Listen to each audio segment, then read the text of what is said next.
Ya, halo semuanya, selamat datang di Triceratop Berduri Api. Dan kali ini kita bakal lanjut bahas filsafat lagi. Dan kali ini kita masuk ke seri etika. Dan etika kali ini yang akan kita bahas adalah etika yang gampang banget. Maksudnya ya, biasanya sih anak pesantren nerapin etika ini. Dan etika ini disebut etika bareng-bareng alias etika utilitarian. Nah, utilitarian itu ada yang klasik dan ada juga yang aturan. Ada yang aturan, ada yang klasik, yang gue temuin di bukunya Berten. Nah, tapi kali ini kita bakal bahas yang klasik. Nah, pokoknya prinsip ini adalah mencari kebahagiaan sebanyak-banyaknya untuk sebanyak-banyaknya orang. Ya, banyak-banyaknya, banyak-banyak juga. Nah, ini sebenarnya udah lama diperkenalkan sama Jeremy Bentham dan John Stuart Mill, dua tokoh yang ada di filsafat modern ya. Dan dua orang tokoh ini adalah penjaga utama dalam teori ini. Meskipun ya gue nggak tahu penjaga itu biasanya buat puisi ya, kenapa gue tulis gitu. Nah, mereka bilang yang penting itu bukan cuma ngerawat diri sendiri, tapi juga memikirkan kebahagiaan orang banyak.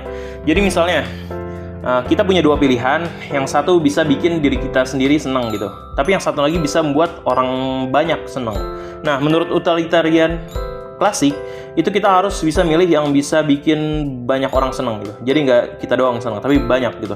Nah, mungkin kita akan ngerasa rugi dikit karena ya kita nggak senang-senang banget gitu. Tapi kan yang penting banyak orang senang gitu. Intinya kita harus melihat dampak kebahagiaan secara keseluruhan. Oke, contohnya aja deh. Misalnya lu punya dikirimin kue ulang tahun rasa coklat yang enak banget gitu. Atau lu nggak suka coklat ya, lu bisa bayangin aja rasa lain itu strawberry, karamel. Ya, selalu itu ya selera lah ya. Nah, kalau lu makan sendiri ya kita bakal seneng dong. Kalau lu makan sendiri lu bakal seneng banget karena ya lu kenyang gitu kan, terus kuenya buat lu sendiri gitu, apalagi sambil nonton drakor. Nah, tapi utilitarian klasik bakal bilang, kenapa gak bagi-bagi aja sama teman-teman lu gitu kan. Jadi meskipun lu gak makan sendiri, tapi lihat banyak orang yang seneng karena makan kue itu ya. Kecuali kalau teman-teman lu itu alergi coklat mungkin. Yang penting dalam utilitarian klasik ini adalah prinsip the greatest happiness or the greatest number, alias kebahagiaan yang paling besar buat sebanyak-banyaknya orang. Jadi lu harus ngelihat dampaknya buat banyak orang, bukan buat ya diri kita sendiri aja gitu. Tapi ya ada juga beberapa kritik untuk utilitarian klasik ini. Beberapa orang bilang, tapi kan itu bisa jadi nyakitin hak individu. Misalnya kalau mayoritas suka ngerjain sesuatu yang ngerugiin sekelompok kecil orang. Nah, itu kan bisa jadi masalah gitu. Jadi utilitarian klasik ini nggak selalu jadi solusi yang tepat sih buat semua situasi.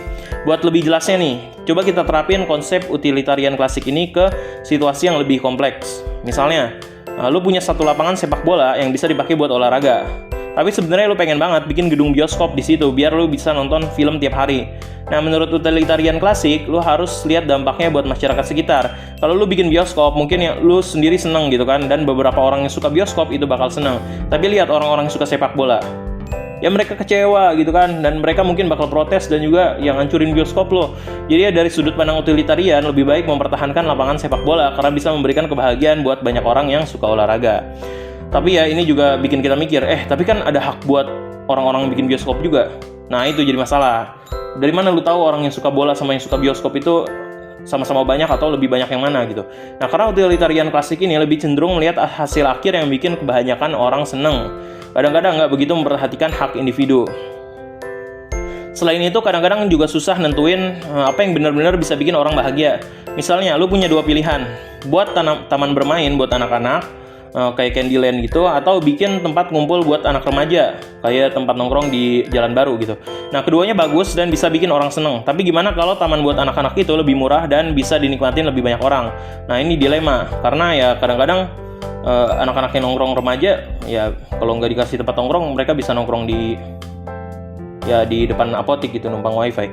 Nah, satu lagi contoh yang bisa kita lihat dari kehidupan sehari-hari, misalnya kita punya teman yang lagi susah banget gitu, tapi ya kita juga punya tawaran kerja yang kalau kita ambil, kita bakal ngebantu diri kita secara finansial. Nah, menurut utilitarian klasik, kita harus lihat mana yang bisa bantuin banyak orang. Kalau kita ambil kerjaan yang bisa membantu diri kita bisa membantu diri kita sendiri. Tapi kalau kita tolongin teman kita ambil pekerjaan yang bisa menyenangkan orang lain, kita bisa bantu orang lain, tapi ya diri kita sendiri rugi. Ya, tapi ya pusing juga jadinya bahas ginian.